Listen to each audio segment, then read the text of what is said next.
मेरा नमस्कार। आज का ये प्रोग्राम हम लोगों ने किस लिए रखा है ये आप सभी लोग जानते हैं। अनाथ बच्चों की मदद करते हुए उन सबको पढ़ा लिखा कर आज का ये प्रोग्राम हम लोगों ने किस लिए रखा है। दिन रात एक करते हुए इन बच्चों को कुछ बनाने के लिए अपना सारा समय देकर इतनी छोटी सी उम्र में पूरे कर्नाटक राज्य की पहली आईएएस ऑफिसर कुमारी स्नेहा जी माइक पर आकर 2-4 शब्द कहें, ऐसी मैं उनसे विनती करती हूँ।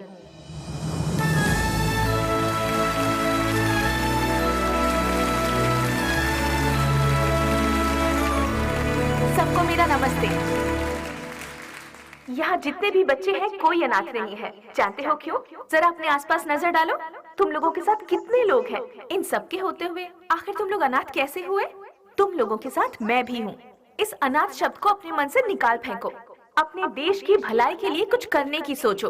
एक योद्धा बनो। तुम सभी लोग इस देश के इज्जतदार नागरिक बनो। इस संसार में हर इंसान को सही ढंग से जीने के लिए हमारे देश के महापुरुषों ने कई राहें दिखलाई हैं, और वो क्या है मैं तुम्हें आज बताती हूँ। एक गाल में मारा तो दूसरा गाल दिखाओ, ऐसा महात्मा गांधी जी ने कहा था। चोरी मत करो, झूठ मत बोलो, ऐसा विवेकानंद जी ने कहा है। लालच बर्बादी का पहला कदम है, ये भगवान बुद्ध जी ने कहा है। लेकिन आज उसका बिल्कुल उल्टा हो रहा है।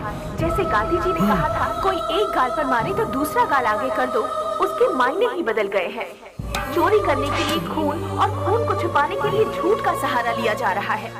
हम सब कुछ होते हुए भी हमें और चाहिए। इस लालच में हमें जो नहीं करना चाहिए हम वो कर बैठते हैं, क्योंकि हम सिर्फ अपने बारे में सोचते हैं, औरों के बारे में नहीं। और आखिर में हमें वही लालच मौत के दरवाजे पर खड़ा कर देता है, और तब हमें अपनी गलती का एहसास होता है।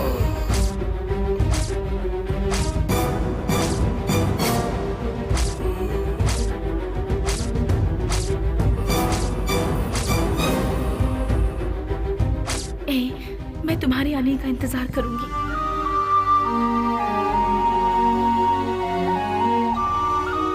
उसके बाद हम अपनी जिंदगी सुकून से बिताएंगे।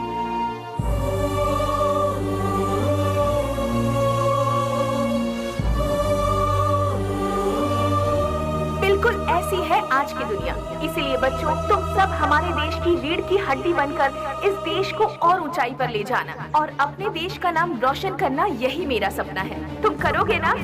तो मैं अपनी बात को यहीं पर खत्म करती हूँ। जय हिंद, जय भारत माता।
मेरे साथ 4 कदम चलकर देखो। जिंदगी क्या है तुम अपने आप जान जाओगी स्नेहा। हम साथ जिएंगे ये मैं उससे कहूंगा तो क्या वो मेरे साथ आएगी?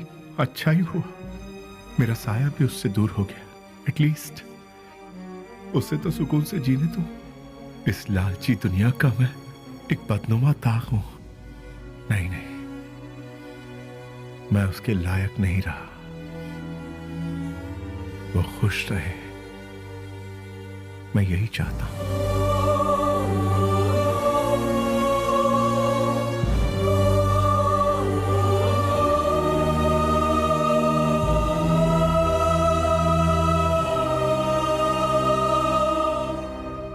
जो तुम्हारा सपना था वो तुमने कर दिखाया। कम से कम अब तो शादी के लिए हाँ कर दो। कोई लड़का देखूं क्या? बेली के जैसा होगा।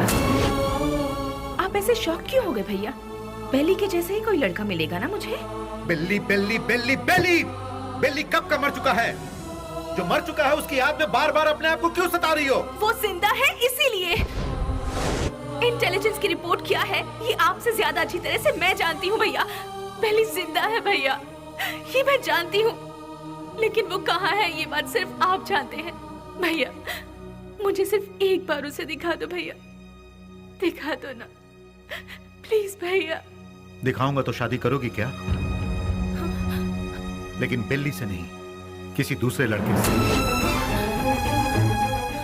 यस, ही इज अलाइव, वो जिंदा है, लेकिन अब वो जिंदा नहीं रहेगा। मैं तुम्हें बेली से मिलाऊंगा। Just wait for 3 days। अगर तुम बेली को देखने के बाद किसी और से शादी करोगी तो ही वो जिंदा रहेगा। अगर जिद करोगी कि वही चाहिए तो वो मर जाएगा। फैसला कर लो, उसे जिंदा रखना है या फिर उसे मारना है।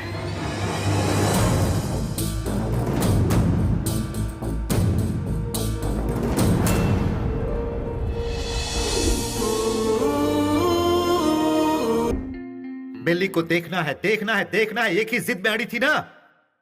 जाओ जाकर देख लो।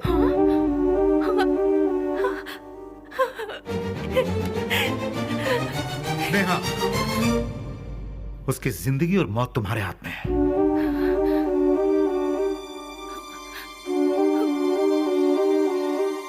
ठीक है।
तुझे एक बार देखना है, वो इसी जिद में अड़ी हुई है।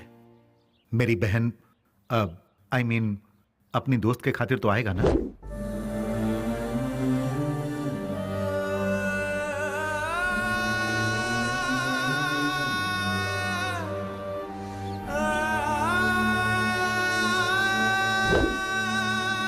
आज के इस बेली के रूप में नहीं, उस पागल बेली के रूप में।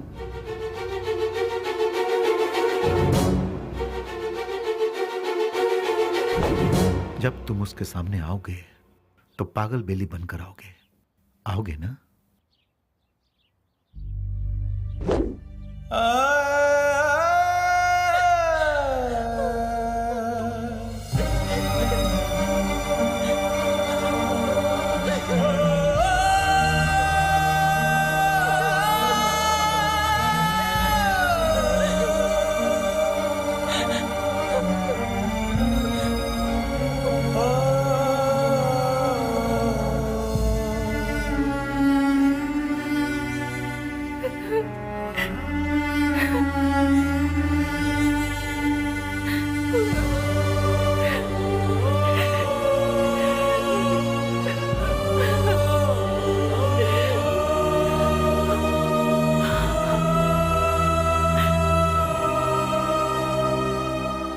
प्यार की खुशी की खातिर वो ठीक होने के बाद भी सच्चाई को जाहिर किए बिना उसने अपने प्यार को कुर्बान कर दिया। He is really great sir, really great. मेरे सारी सच्चाई जानने के बाद कहानी का क्लाइमेक्स मिल गया। इसके लिए समझ नहीं आ रहा कि मैं खुशियां मनाऊं या फिर बेली के ठीक होने की खबर उसके दोस्तों को बताऊं, या फिर बेली ठीक होने के बाद भी अपने प्यार की खुशियों की खातिर पागल बना घूम रहा है। ये सोचकर अफसोस करूं बेली की मां को बेली मिला या नहीं। इन सारे सवालों के साथ मैं अपनी अगली किताब रिलीज करने की पूरी तैयारी कर चुकी हूं। उसका नाम भी मैंने बेली ही रखा है।